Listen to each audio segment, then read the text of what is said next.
सिंध पेरा veterinary staff association पारां कदकोट मां धाड़ेलनि खां अॻवा थियल स्टॉक असिस्टेंट नूरुद्दीन बैलकाणी जी बाज़ियाबी लाइ हैदराबाद प्रेस क्लब साम्हूं काल एहतजाजी कैंप क़ाइम करे वरिती।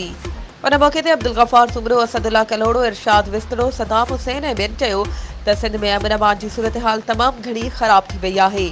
सरकारी ड्यूटी कंदड़नि खे बि अगवा कयो वञे थो, जंहिंखे को बि तहफ़ुज़ नाहे। हुन चयो त स्टॉक असिस्टेंट सिंध जे मालवंद माण्हुनि जे जानवरनि जो इलाज करण लाइ कुंड कुड़छ में निकितल आहे, पर उन्हनि जे अगवा सख़्त मज़म्मत जोॻो अमल आहे।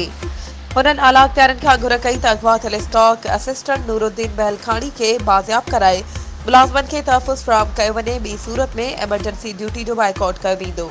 वधीक ख़बरुनि ऐं अपडेट्स जे लाइ असांजे चैनल खे सब्सक्राइब कयो ऐं हा, बेल आइकन खे प्रेस करणु न विसारिजो त जीअं असांजी हर नई अचण वारी वीडियो तव्हां ताईं पहुची सघे।